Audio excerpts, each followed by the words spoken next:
Picture this.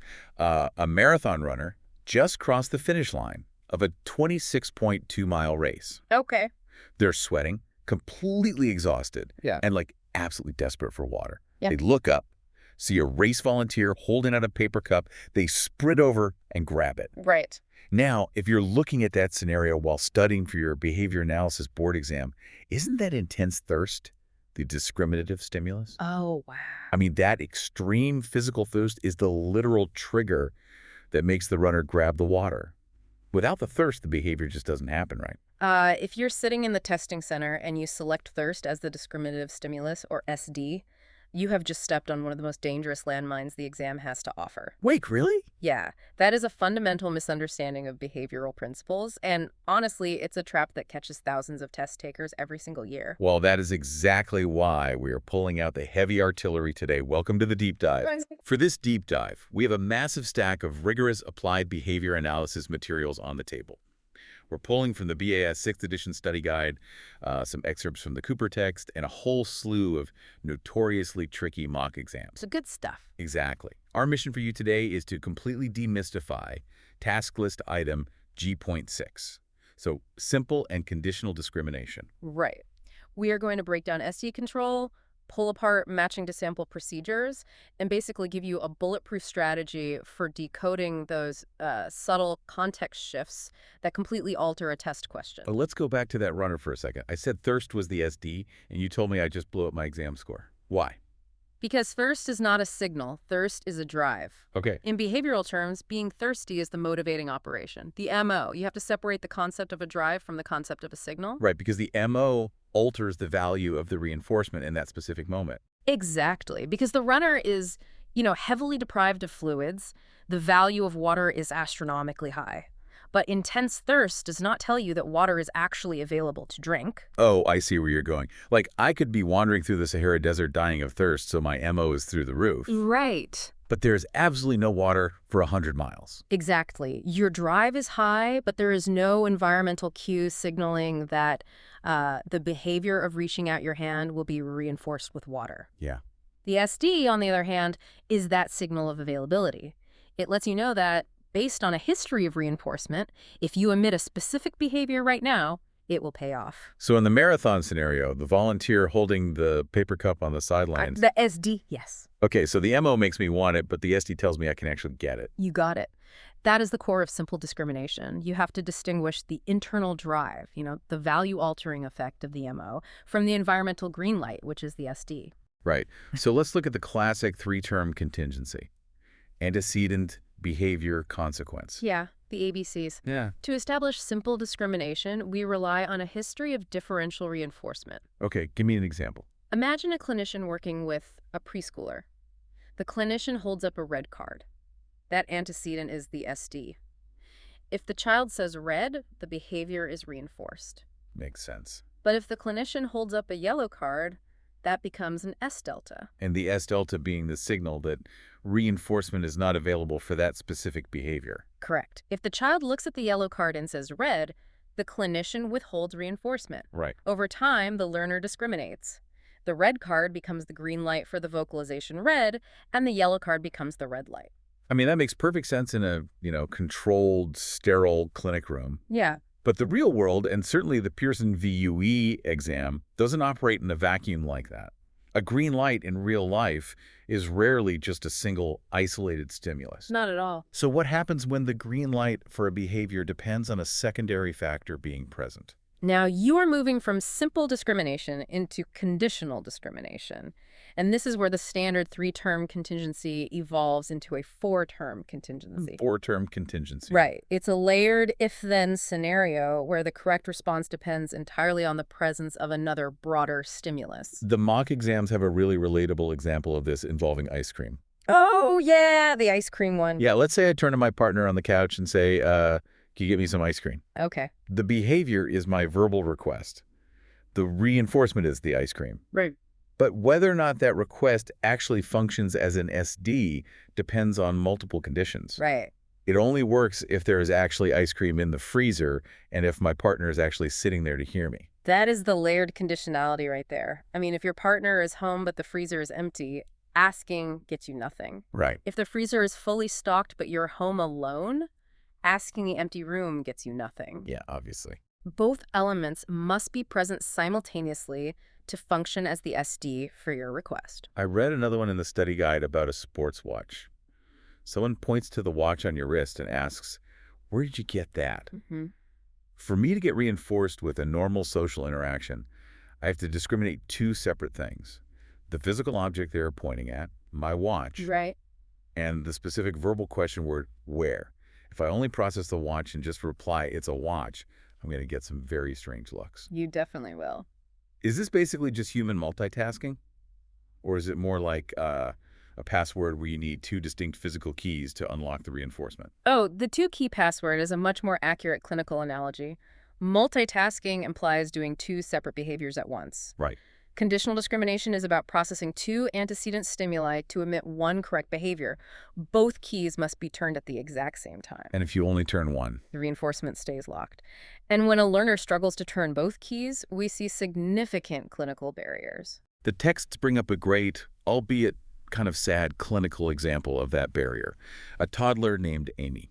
Oh, yeah, the beard example. Yeah, Amy's father has a big beard, and she has learned to call him Dada.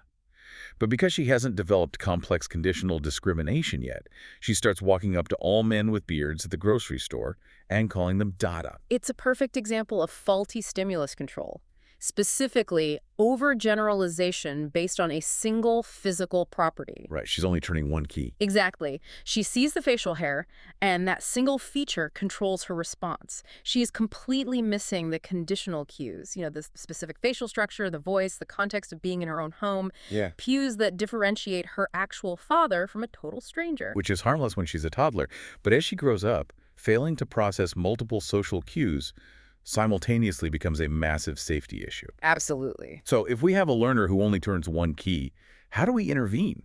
The sources point heavily to a clinical teaching procedure called matching to sample, or MTS. Yes, MTS. But the text can get really dense here. How does MTS actually force the brain to process multiple cues? Well, matching to sample is the gold standard because it structurally engineers that four-term contingency we were just talking about. Okay. In an MTS trial, you don't just put objects in front of a learner. First, you present a conditional sample stimulus. Once they attend to that, then you present an array of comparison stimuli. Let's ground this with the carrot example from the text. I'm sitting across from a child. First, I show them a picture of a carrot. That's the sample stimulus. Right. Then I place three pictures on the table in front of them. A carrot, a beet, and a radish.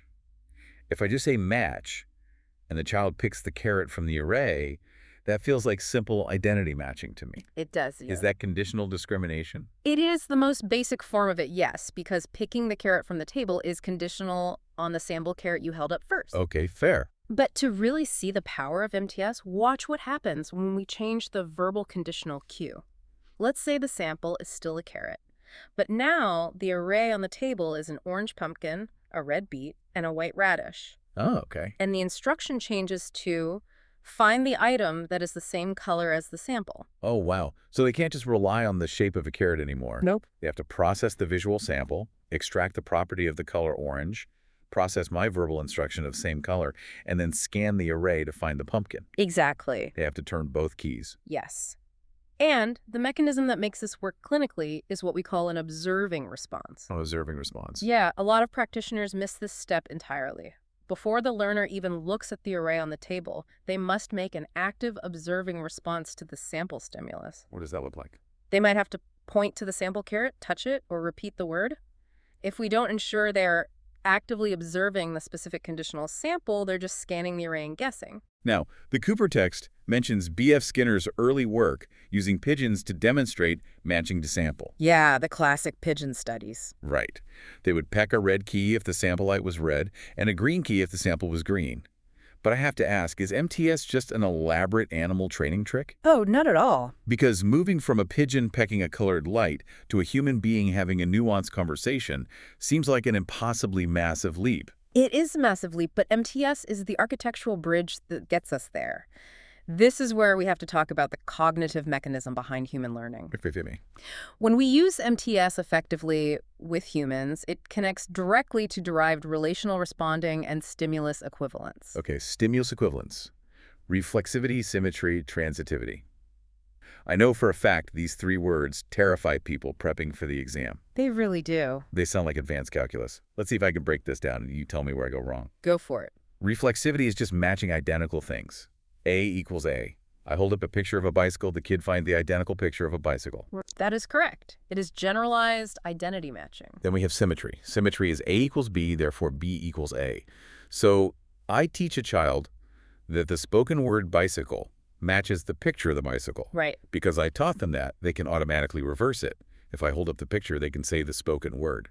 The relationship works in both directions. You've got it. We directly taught one direction, and the symmetry emerged without direct training. But the real clinical power comes with the third concept, transitivity. Right, transitivity, A equals C. If the spoken word equals the picture, and then we teach them that the picture matches the written word B-I-C-Y-C-L-E, the learner will automatically derive that the spoken word matches the written word. We never explicitly taught them that the spoken sound bicycle goes with those specific written letters, but they know it. Exactly. The texts call this explosive learning, but what is the actual mechanism here? Why does a human brain just derive that untrained relationship? It almost sounds like magic. It isn't magic. It is a higher-order learned behavior. Humans are, at our core, fundamentally pattern-making organisms. Yeah. Throughout our early development, we're constantly reinforced for deriving relationships. Think about it. When a parent points to a real dog, says the word dog, and then shows a cartoon dog in a book. Oh, the child is reinforced for connecting those disparate stimuli. Yes. Over thousands of interactions, the human brain develops a generalized operant. We literally learn how to relate things. Wow. So by the time we use MTS in a clinical setting to teach A equals B and B equals C, the learner's brain relies on its massive history of relational reinforcement to automatically bridge A to C. So by teaching just a few specific conditional discriminations, we unlock this massive web of untrained learning. Exactly. We're getting dozens of new behaviors and language associations for free, simply because we taught the brain the structural rules of how stimuli relate to each other. That is the exact mechanism. MTS builds the framework that allows complex verbal and cognitive repertoires to literally explode. But, with great power comes great exam traps. Oh, always. We've seen how powerful conditional discrimination is when we teach it correctly. But how do exams actually test this knowledge? They certainly don't just ask for the textbook definition of transitivity. No, they don't. They are going to try to trap the test taker by hiding the conditional cues inside the long paragraphs of text. Right. Exams test whether you are paying attention to the entire environmental context or just jumping at the most obvious stimulus. They are rigorously testing for your ability to spot faulty stimulus control. Let's break down the graduate student example from the study guide. There's a grad student who diligently completes every 10-point quiz in their course, but consistently skips the weekly journal entry. Okay. Why? Because the syllabus says the journal is only worth 1 point. The student's behavior is under the faulty stimulus control of the point value. It's an irrelevant stimulus in this context. Irrelevant because the student completely missed the conditional cue. Hidden in the syllabus is a line stating that the 1-point journal is a required element, and skipping it means an automatic failure for the entire course. The student focused on the point value and ignored the conditional requirement. They only turned 1 key. Exactly. They only turned 1 key, and their behavior, skipping the journal, was punished with a failing grade. The mock exams hide the true function of behaviors in the exact same way. Let's look at a scenario that I know trips people up. Let's hear it. The question says, Gary frequently tickles his peers when they are laughing during free play. Classic trap. Right. Because if I'm rushing through a 175 question exam, my eyes lock onto tickles his peers. My brain immediately thinks unwanted physical contact or aggression. Yep.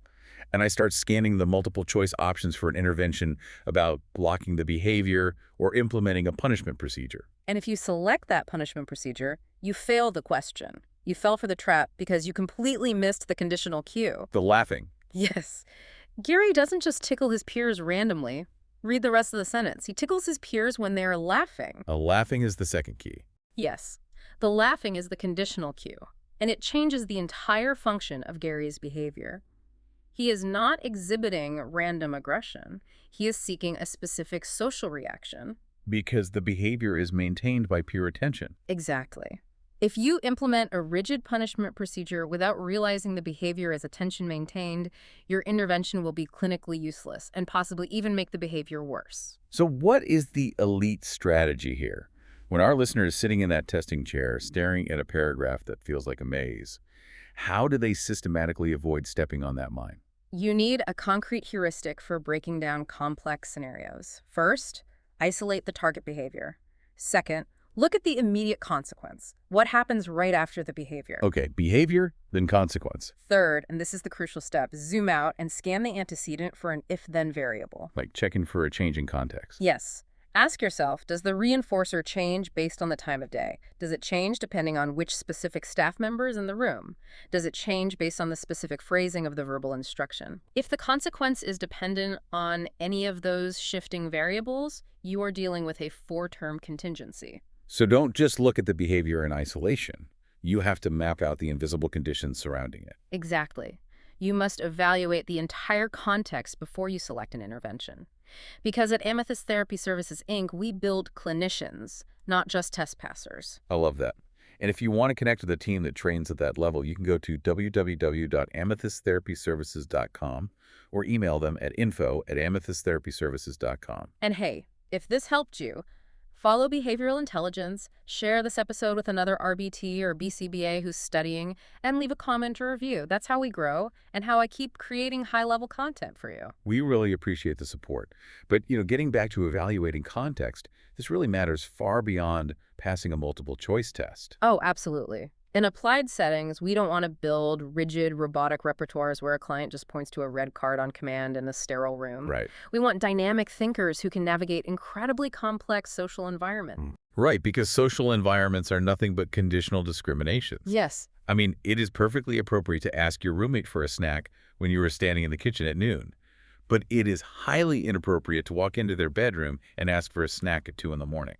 The behavior is exactly the same, asking for a snack. But the conditional cues of time and location dictate whether that behavior is reinforced with food or punished with frustration. Right. Understanding G.6 is about understanding how to teach learners to read those invisible cues so they can thrive in the real world. It really is about seeing the invisible strings that guide human behavior. Which brings me to a final thought I want to leave you with today. I like the sound of this. As you go about your week, I want you to turn this analytical lens on yourself. Think about your own daily routines. How many of your seemingly simple habits are actually incredibly complex conditional discriminations? It is a great exercise. We often assume our own behavior is completely self-directed. Right. Take something as simple as checking your phone. When you reach for your phone, is it just because the screen lit up? Or does your response change entirely depending on the context? Oh, definitely depends on the context. Exactly. You might grab it instantly if you're sitting alone on your couch. But what if that same screen lights up while you're sitting across from your boss during a high-stakes performance review? You're not touching that phone. Nope. The stimulus, the glowing screen, is identical. But your behavior changes completely because of the conditional environment. Pay attention to those invisible conditional cues controlling your own life today. Those are the real tripwires in the minefield. Until next time, keep digging deeper.